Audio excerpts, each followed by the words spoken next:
Olá, tudo bem com vocês? Eu sou o Oliveira e seja bem-vindo novamente aqui no canal. No podcast de hoje, logicamente sempre em formato de vídeo, porque eu não sei mexer com edição, então tem que ser assim mesmo.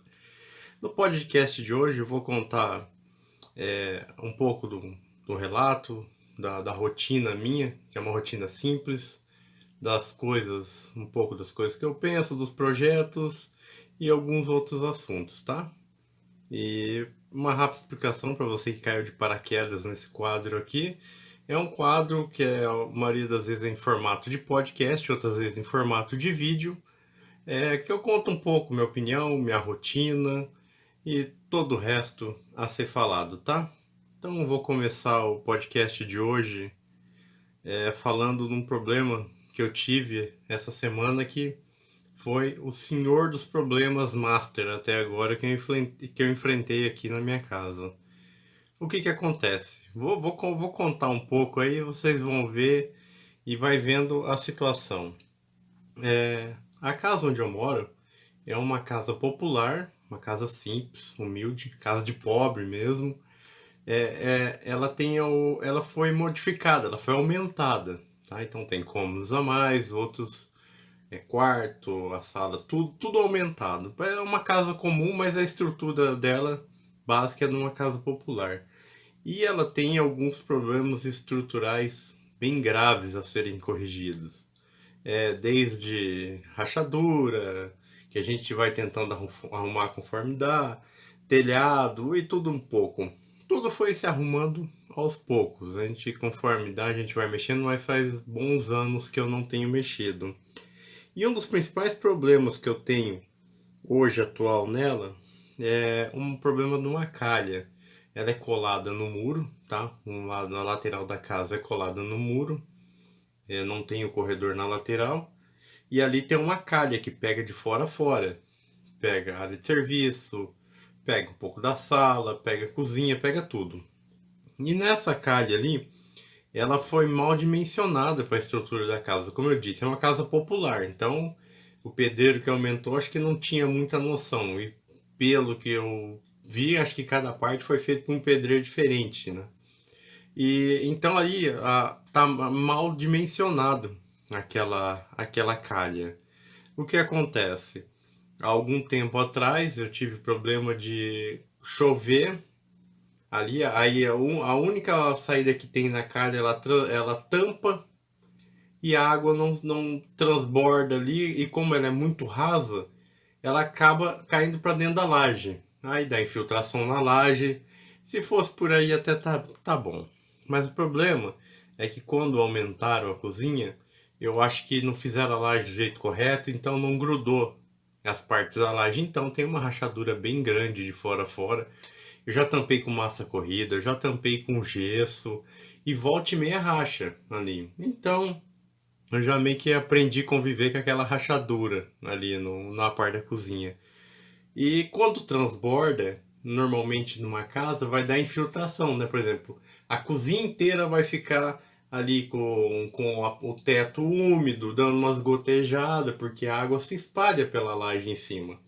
Só que no meu caso, a hora que aconteceu isso, esse maldito desse rachado tá bem no meio onde a calha transborda. Então a hora que a água, eu acho que invade a laje ali, ela acha essa rachadura como se fosse um ralo e automaticamente vai cair aonde?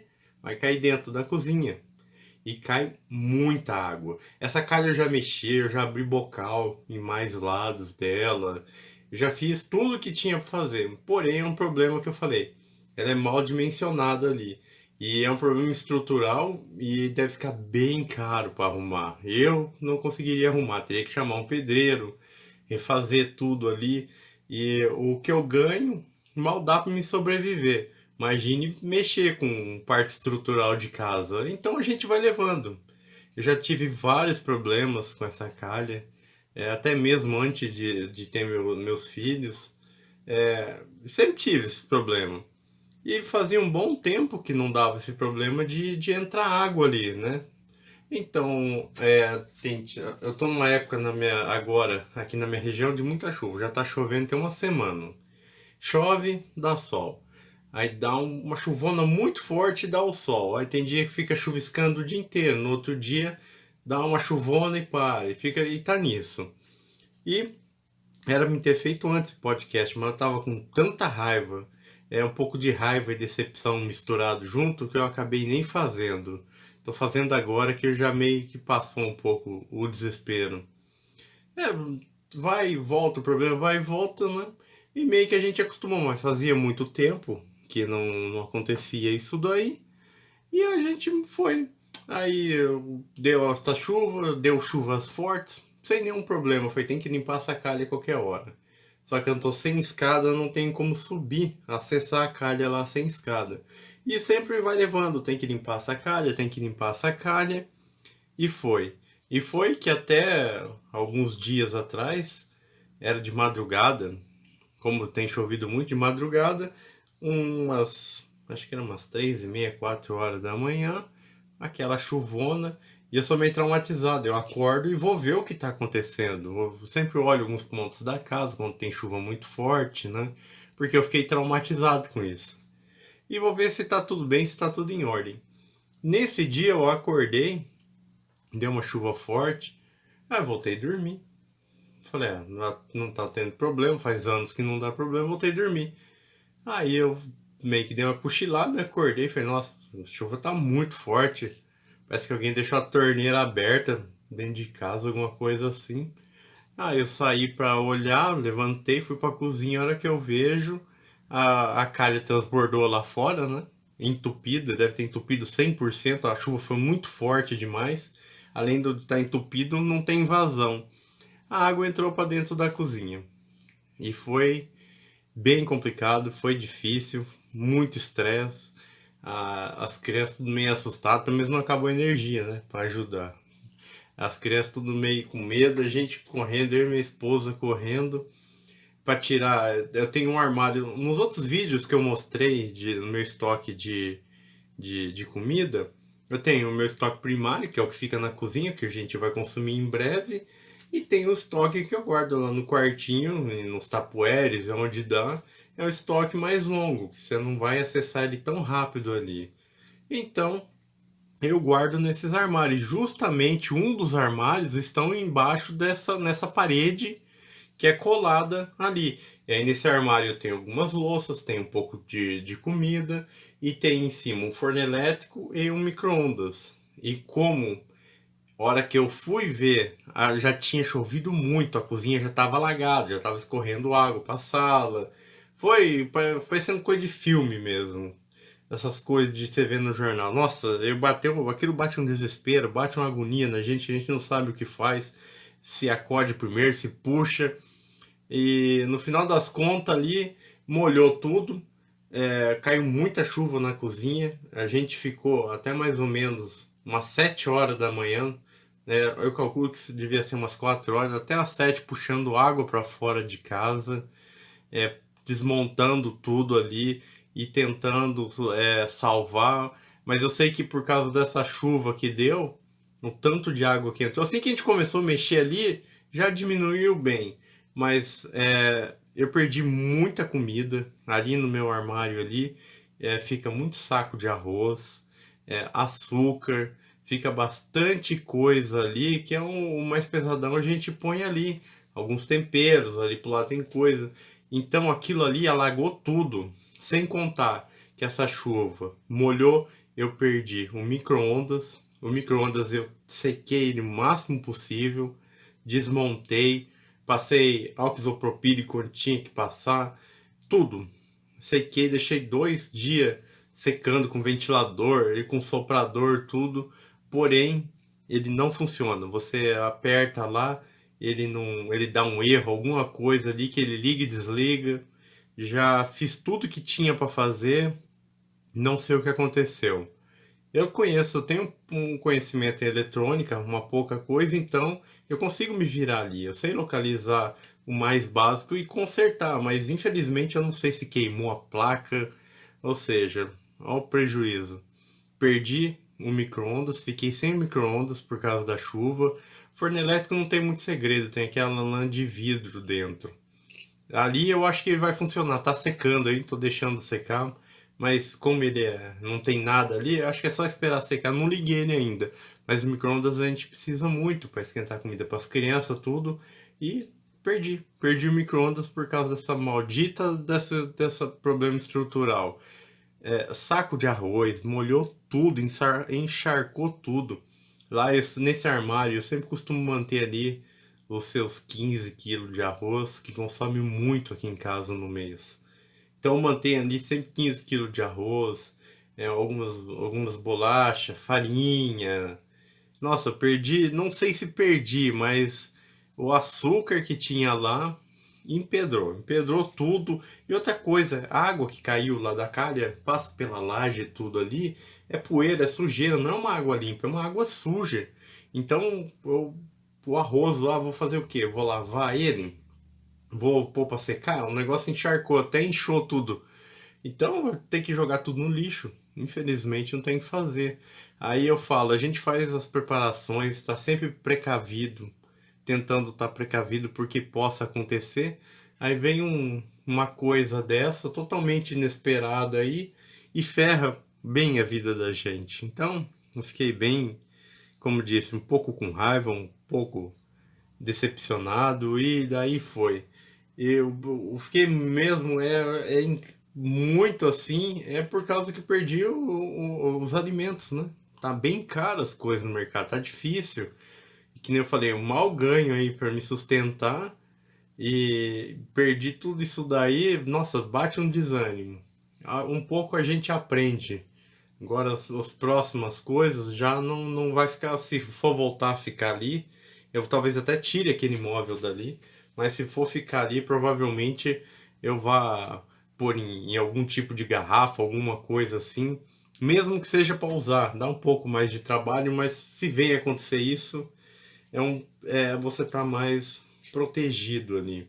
Então, o resumo foi bastante comida perdida, o móvel também deu uma entortada, o tampo de madeira que tinha em cima, provavelmente não vai voltar mais.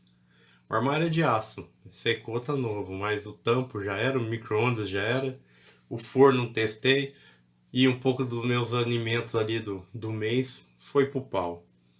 Então, a gente, né, prepara para um monte de coisa e vem uma coisa simples dessa daí te dá uma dor de cabeça lascada. Tem que prevenir. O que eu aprendi com isso agora é tentar mudar ali, se for o caso, tentar mexer isso, mas não tem muito o que mexer por dentro, tem que mexer na estrutura da casa. Então, é conviver com isso daí, é comprar lona, é chumbar alguma coisa na parede, lá algum cano, fazer uma espécie de calha, porque é sempre no mesmo lugar que vaza, sempre na rachadura. E ainda bem, se for pensar, vaza ali, porque pelo tanto de água que entrou, se não tivesse ali, eu acho que tinha alagado a laje da casa inteira. Então, talvez tenha até sido menos mal a perder as coisas ali que perder muita coisa que tem ido molhar sofá, imagine molhar sofá, molhar tudo. Então eu fiquei bem desanimado com isso. Agora é aprender com o erro, tentar passar por cima aí dessas porcaria que aconteceu e seguir, tá? É, esse daí é um desabafo que eu queria fazer com vocês aí, porque como sobrevivencialista a gente pensa em tanta coisa como uma coisa simples ferra e complica a vida da gente, né? Então, desculpa o meu desabafo aí com vocês, tá? Tem mais alguns assuntos aqui para falar agora, mesmo. Mais um bate-papo aí com vocês. Um pouco da rotina, um pouco do que eu vi, tá? Então vamos voltar lá. Deixa eu achar minhas anotações aqui. Uma coisa que eu quero falar, já das minhas anotações do podcast, é sobre informação. Todo sobrevivencialista tem que ser extremamente informado, tá? Sempre procurar informação, saber o que está acontecendo. Eu costumo estar muito ali olhando o que está acontecendo. Tô sempre olhando o jornal, mais do que um, tanto o jornal da TV aberta, como alguns jornais independentes, notícias, tudo. Então, eu acho que todo sobrevivencialista ele tem que estar atento ali o que está acontecendo ao seu redor para ver se aquilo ali pode ser uma ameaça, um problema, uma coisa em larga escala. Eu assisto o jornal TV aberta, YouTube também vejo bastante coisa, tem muita coisa boa. Tem muita notícia também que não pode dar bola porque é coisa que mais atrapalha do que ajuda. Mas é importante, todo sobrevivencialista tem que ter informação, tem que saber o que acontece ao seu redor ali, tá? Outra coisa que eu vi o pessoal falando, que viver off-grid é uma coisa meio complicada. A pessoa ser off-grid, ser independente, viver totalmente fora da rede. Não tem, não tem como. Eu acho que pensando assim, ao menos que você tenha muito dinheiro e uma estrutura muito boa para planejar tudo, uma pessoa comum, até uma pessoa com um pouco mais de condição, né? Uma classe média assim, que eu sou a classe P, classe pobre, então não tem como é classe baixa, já passei da baixa, só tô na pobre.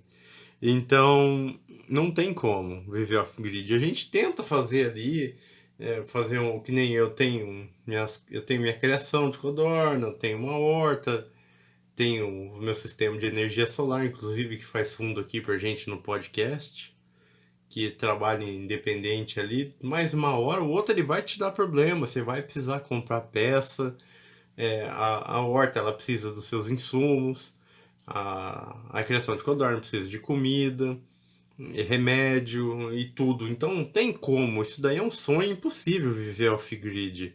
Tem alguns canais gringos aí que a galera tenta viver off-grid. Eu até acompanho um, esqueci o nome agora. Mas é um.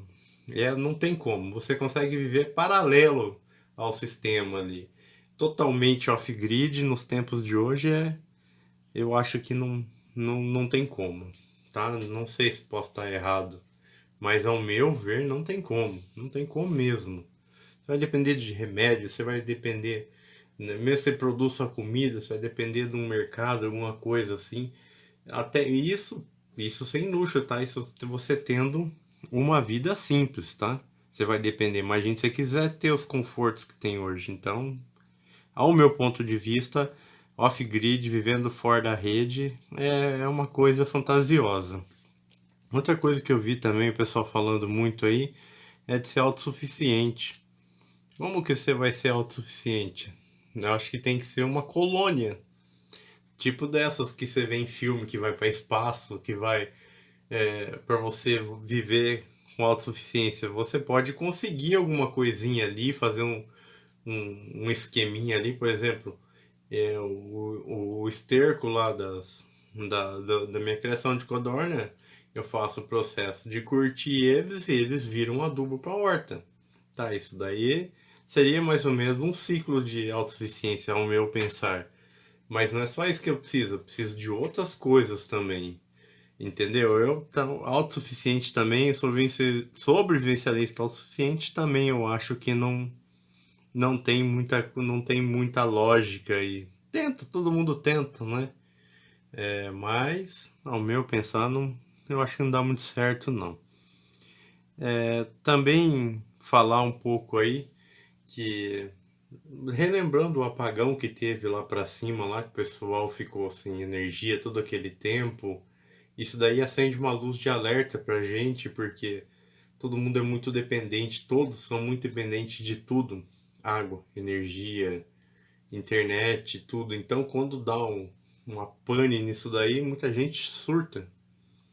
E hoje é muito normal você acostumado ali apertar o botão, acender a luz, abrir a torneira, sair água, entendeu? Pegar, então é muito normal. Então imagine você estando sem o básico, ter que, por exemplo, eu tenho minha reserva de água, acabou a água em tantos dias. Eu vou ter que ir lá na minha reserva de água, ter que trazer um balde para poder fazer os serviços básicos, tomar banho ali de caneca. Tô sem energia. Vamos usar ali alguma coisa para carregar. No meu caso, sistema solar. Vamos carregar só o essencial, porque senão vai descarregar muita bateria e você não vai poder usar à noite. Então, tem muita gente aí que vai surtar com se alguma coisa, alguma pane, uma coisa mais longa, tá? Isso daí que eu queria falar também, deixa eu ver. Ah, tá. Comentar aqui, além dessas, faz umas semanas já que eu tô com eu tô com um problema no dente, muita dor de dente. Por causa disso que tá acontecendo agora, eu evitei, eu tenho que fazer um óculos novo. Não fui atrás para fazer o óculos. Tô mantendo mesmo, tô ficando quieto, tô ficando isolado, mantendo o distanciamento ali. Então, pra você ver, tô sofrendo com dor de dente e não consegui ter coragem ainda de ir pro dentista. Tô tentando o máximo possível segurar, mas a hora que apertar mesmo, eu acho que eu não vou conseguir segurar não. Infelizmente eu vou ter que ir no dentista. Eu acho, sei lá, um perigo, né? Você se expor a isso daí, mas são coisas do dia aí que a gente tem da vida, né? Até melhorar tudo que tá passando aí, que eu creio que não vai melhorar isso tão cedo. Você vê o que a mídia fala, tudo aí, então não creio que o normal vai voltar tão logo aí, se voltar, né? Deixa eu ver o que eu anotei aqui. Ah, tá. Armazenamento de recursos. A situação que a gente se encontra hoje no país é uma situação bem complicada. Eu tenho ido aos supermercados, é eu que faço supermercado em casa, então eu tenho acompanhado aí já de tudo, dos valores, os produtos e tudo mais. Essa semana eu fui em dois supermercados. Eu fui no atacadista, que eu só compro em supermercado atacadista devido ao preço ser bem mais em conta que o supermercado comum. E mas eu falei, vou em dois. Como era caminho, tava com tempo, acabei indo num supermercado normal e depois segue ali pro atacadista comprar as coisas que precisa. Nesse mercado que eu fui, não é um supermercado comum, um mercado bem chique, bonito, né? Os preços totalmente exorbitantes, totalmente sem, da realidade, assim. No último dia que eu fui ao mercado para manter os estoques ali, as coisas que eu preciso, foi dia 22 de dezembro. E agora já vai para quase um mês que a última vez que eu fui, eu fiquei extremamente ali abismado com as coisas que eu vi. Ainda dou um desconto, ainda que o mercado normal, o varejista ali, a margem dele o preço dele é diferente. Mas quando eu cheguei ali no atacadista, que eu sempre faço compra, eu faço compra no açaí ou no atacadão. Só que no meu caso, são dois, não, são dois atacadão que tem dentro da cidade. Tem um açaí também que é menor dentro da cidade. E na saída da minha cidade para a cidade vizinha, tem um açaí. E na entrada da cidade vizinha tem um atacadão. Então eu já notei diferença de preço entre eles. Então eu prefiro fazer as compras, comprar o que eu preciso, nesse que se encontra na BR. Porque ali não é uma área de. Como é que se diz? Não é uma área. Oh, meu Deus do céu. Esqueci a palavra. Você tem indústria, tem tudo ali. Então não tem ali os bairros, tudo. Então o preço deles, pelo que eu notei desses dois supermercados que se encontram na BR ali, os preços deles são melhores, inclusive com os outros que se encontram dentro da cidade. Porque eu creio que se eles não tiverem um preço bom em vários itens ali, a pessoa não vai sair de dentro da cidade, se deslocar até a saída da cidade para comprar ali, porque eu gosto de vir aqui passear, entendeu? Então eu já notei isso. O preço desse é muito melhor do que o preço do que fica dentro da cidade aqui. Então eu costumo ir lá.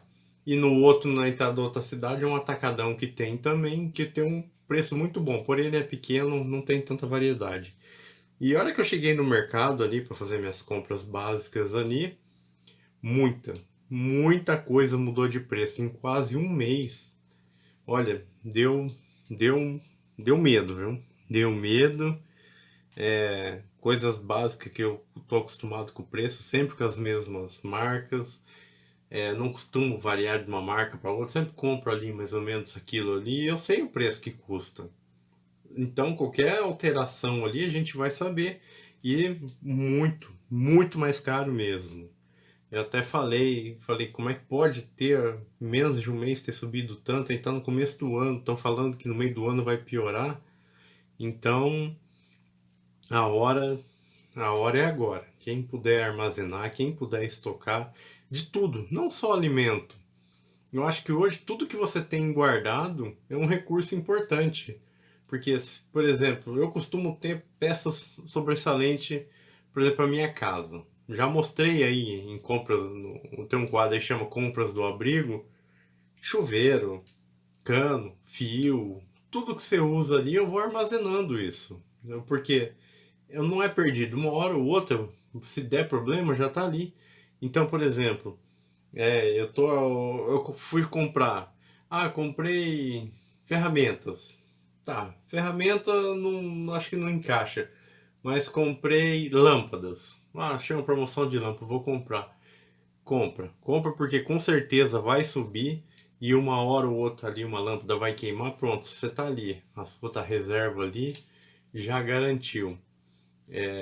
Então, hoje que acho que tudo que você puder armazenar de coisas úteis, né? Lógico, não vai comprar bugiganga, tanqueirado também, porque de coisas úteis é um recurso importante, porque a situação que a gente tá bem complicada mesmo, tá? Então, recomendo aí se você conseguir armazenar recursos úteis, faça isso porque não é perdido. Tá ali, até mesmo dependendo da situação que você tem armazenado, serve até de moeda de troca, tá? Então, acho que é isso daí. Deixa eu ver se tem mais alguma coisa aqui nas minhas anotações. Ah, tá. Um outro assunto também que eu vi o pessoal falando aí, acompanho muitos canais no YouTube, alguns sites, tudo, e sobre como produzir na cidade, voltando lá no autossuficiência, no sobrevivência, no vivendo off-grid, um resumo básico, que isso você ser um sobrevivencialista eficiente, isso tendo dinheiro para investir e tudo mais, no meio urbano é quase impossível. Quase impossível por causa você precisa de espaço, você precisa de estrutura e tudo mais. Por exemplo, eu moro numa casa pequena, tenho um quintal pequeno, não tenho como fazer as coisas. Se eu tivesse lugar para plantar e produzir, nossa, eu ia ter coisa, acho que até para poder vender. Então, ser sobrevivencialista no meio urbano é complicado. Se você tiver condição de ir para uma área rural, eu penso, essa é a minha opinião, tá? Se eu tivesse condição de ir para uma área rural, com certeza eu iria sem pensar duas vezes. Logicamente, você vai ter que estruturar essa parte lá que você vai, no meu caso, eu iria morar, porque com segurança, com conforto e tudo mais. Que a área rural é bem mais. Tem alguns problemas que a cidade não tem, mas tem outros também que eu acho que o principal ali é a falta de segurança. Por exemplo, alguém ficou doente e tal. Só que não adianta ir para uma área rural, por exemplo, num condomínio. Ah, eu mudei para a área rural, tô morando num condomínio de chácara. Tenho 3.000 metros quadrados de terra. Pô, o cara tem um terrenão lá do lado do vizinho, tá fazendo churrasco. Não. Área rural que eu digo mesmo ali é rural mesmo. Tem. Eu tenho. A família da minha esposa mora na área rural, em chácaras. São várias chácaras, não uma tão do lado da outra, mas é longe. Pra você ter uma ideia, da onde eu moro, lá são 40 quilômetros de asfalto, tem que pegar a BR, sai da cidade, pegar a BR e a hora que você acessa ali para entrar, são mais, acho que 8 ou 10, eu não lembro se é 8 ou 10 quilômetros de estrada de terra. Inclusive, tem partes dessa estrada de terra aí que se chover alguma coisa, se você não tiver um veículo 4x4 você não entra e nem sai ali do lugar que estão as chácaras. Então aí sim você tá numa área isolada, todo mundo lá tem suas criações, tem horta, pomar, é bem bacana lá o lugar. Aí sim área rural. Agora área rural, vamos mudar para uma chácara dessas que tem um vizinho que planta, aí tem um outro que tá fazendo festa, aí lá na frente tem o outro que aluga. Aí essa daí eu acho que não vira não, viu? Ao meu pensar de vista, se eu tivesse condição, eu iria mesmo uma chácara fazer as coisas. Mas aí imagine o dinheiro que tem que ter para estruturar um lugar. É meio que um dinheiro meio infinito, né? Então, como pobre, eu não tenho condição não, viu? Deixa eu ver o que mais que eu anotei aqui. Ah, tá. Tem muita gente falando, ah, por que você não faz isso, não faz aquilo para mostrar, para gravar? Eu queria poder gravar muitos mais vídeos com coisas bacanas, mas infelizmente produzir é bem complicado. E o que eu mostro nos vídeos, aí no canal, é a minha realidade. Não comprei, eu não montei aquilo lá só para fazer o vídeo, fiz a sequência lá de tantos episódios e encerrei e abandonei. Não, o que eu faço aí é o que eu realmente, o que eu vivo, o que eu pratico, tá? Então muitas vezes são coisas simples, coisas bem básicas mesmo, porque é a realidade. Não tô ali só para produzir, gravar e abandonar. Não, tô ali para mostrar, eu mostro o que eu tô fazendo na prática ali. Então muitas vezes não tem aquele devida atração, aquelas coisas de primeira. E outra coisa, equipamentos, que nem eu mostro, já mostrei bastante equipamento aí no canal, muita tranqueirada, bugiganga, lanterna, canivete, machado, essas tranqueiradas todas aí, são coisas que eu comprei ao longo de muitos anos. Não comprei agora, eu tenho algumas coisas mais simples, outras um pouquinho melhor, mas coisas que foram adquiridas em outra época, em outra situação, e a gente vai armazenando e vai guardando. Então, tudo que eu tenho aí é coisa antiga que eu já tinha armazenado, que eu já fazia parte ali. Então, agora daqui para frente, vou comprar determinado item para fazer um vídeo e tal, vai ser bem complicado, porque todo recurso que tenho ali a mais, eu prefiro investir ali em alimentação, em estrutura. Eu preciso muito comprar mais cerca. Eu tenho um lado da minha casa que eu uso cerca concertina porque tem o telhado ali de fácil acesso, tudo. Então eu uso um pedaço. Tenho o vizinho. Eu moro do lado de uma casa de aluguel.